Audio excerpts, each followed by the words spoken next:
Hello my dears, आज हम पढ़ने वाले हैं fundamental unit of life cell, जिसमें हम पढ़ेंगे प्लाज्मोलाइसिस। सो बेसिकली जो प्लाज्मोलाइसिस है वो किससे रिलेटेड है? ऑस्मोसिस से रिलेटेड है, जिसमें हम पढ़ेंगे प्लाज्मोलाइसिस की पहले definition.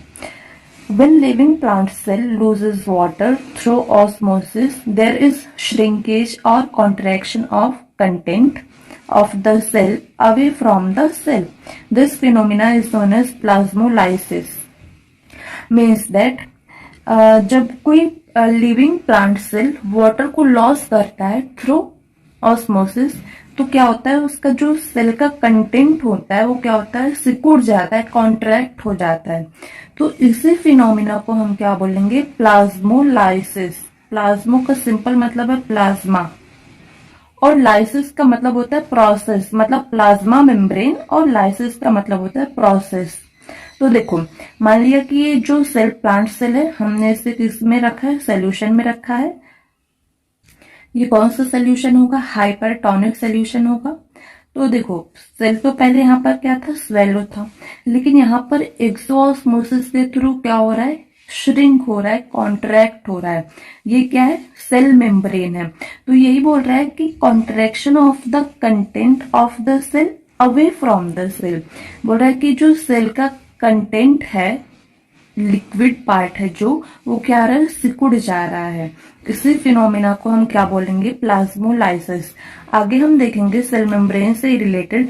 The flexibility of the cell membrane also enable the cell to engulf in food and other material from its external environment. The process called endocytosis. बोल रहा है कि जो सेल मेम्ब्रेन है वो क्या होता है? बहुत ही फ्लेक्सिबल होता है, यानी कि बहुत ही सॉफ्ट होता है, मुलायम जिसे हम बोलते हैं। तो सेल मेम्ब्रेन की यही जो फ्लेक्सिबिलिटी है, यही सेल मेम्ब्रेन को इनेबल करती है, मतलब कि हम कह सकते हैं कि ऑर्डर करती है। क्या करने के लिए? इनगल्फ करने के लिए फूड को, और जो अदर एक्सटर्नल मटेरियल होते हैं एनवायरमेंट में, वो उसे। तो इसी प्रोसेस को हम क्या बोलते हैं? एंडोसाइटोसिस। जैसा कि हमने पढ़ा था एंडो ऑस्मोसिस, उसी तरह होता है एंडोसाइटोसिस, मतलब सेल को इनगल्फ कर लेना, उसी को हम बोलते हैं एंडोसाइटोसिस। तो जो एंडोसाइटोसिस होता है वो कितने टाइप्स का होता है? दो। First phagocytosis, second pinocytosis. तो बेसिकली फैगोसाइटोसिस में क्या होता है? सॉलिड का ईटिंग होता है। फॉर एग्जाम्पल हम अमीबा को लेते हैं, तो जो अमीबा का शेप होता है वो क्या होता है? इरेगुलर होता है, उसका शेप डेफिनिट नहीं है। तो देखो, ये क्या है? अमीबा है, और ये क्या? एक्सटर्नल मटेरियल है। तो ये क्या करना चाह रहा है? इसे इनगल्फ करना चाह रहा है। तो आगे देखो, इसका शेप किस तरह हो जा रहा है? ये इससे क्या कर रहा है? इनगल्फ कर रहा है। बस इसी को हम क्या बोलते हैं? फैगोसाइटोसिस, और कुछ नहीं है। जो अमीबा भोजन अपने अंदर लेता है, उसी को हम क्या बोलते हैं? फैगोसाइटोसिस। उसी प्रोसेस को फैगोसाइटोसिस बोलते हैं। उसके बाद दोबारा ये अपने शेप को रिगेन कर लेता है, जब ये एक्सटर्नल मटेरियल को अंदर ले लेता है अपने। और देखो, पिनोसाइटोसिस में क्या होता है? PINO से ही पता चल रहा है ड्रिंकिंग, है ना? ड्रिंकिंग टाइप कुछ। तो क्या हो रहा है? पिनो का मतलब होता है ड्रिंकिंग, साइटोसिस का मतलब है सेल ड्रिंकिंग।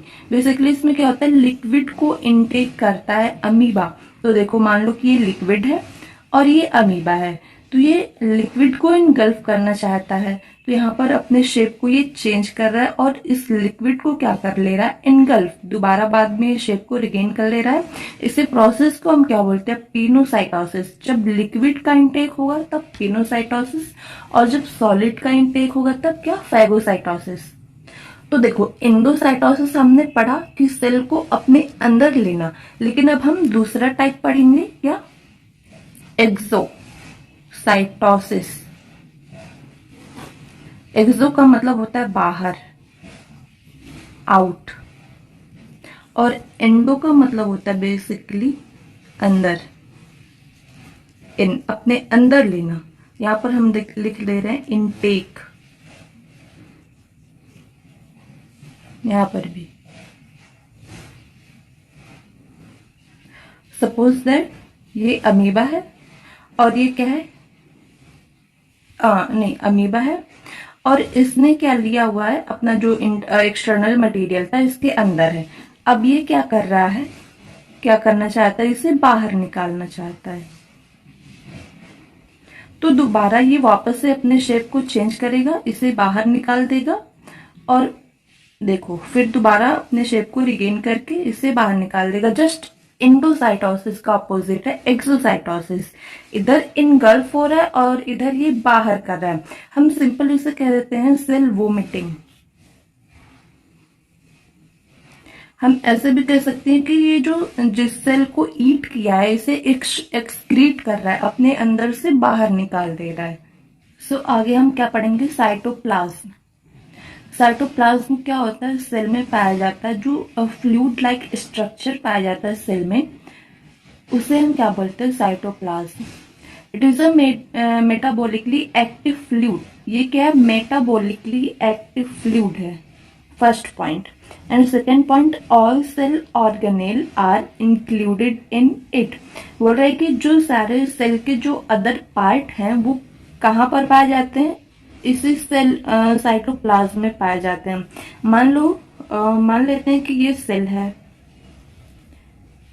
ये सेल है, मतलब ये सेल वॉल हो गई, ये प्लाज्मा मेम्ब्रेन या फिर सेल मेम्ब्रेन, ये हो गया न्यूक्लियस, और ये जो बैकग्राउंड है ये क्या है, साइटोप्लाज्म। ये फ्लूइड लाइक स्ट्रक्चर होता है। इसी को हम बोल सकते हैं लिविंग कंटेंट। जो हमने पढ़ा है प्रोटोप्लाज्म में, लिविंग कंटेंट जो होता है सेल से दूर हो जाता है, हम इसी को बोल सकते हैं बेसिकली लिविंग कंटेंट। इसी में क्या पाया जाता है, सेल ऑर्गेनेल्स जैसे mitochondria, Golgi body, endoplasmic reticulum, ribosome, lysosome, basically सारे जो सेल ऑर्गेनेल्स होते हैं इसे साइटोप्लाज्म में ही पाए जाते हैं। सो हम एक टर्म और पढ़ेंगे प्रोटोप्लाज्म। इसी साइटोप्लाज्म में पाया जाता है। इसे किसने दिया था, किसने डिस्कवर किया, हम ये भी कह सकते हैं किसने ढूंढा, डिस्कवर किया, या किसने ये टर्म दिया, किसने दिया, J.E. पर्किंजी। कब दिया, 1838 में दिया। किसने दिया, J.E. पर्किंजी ने 1838 में दिया।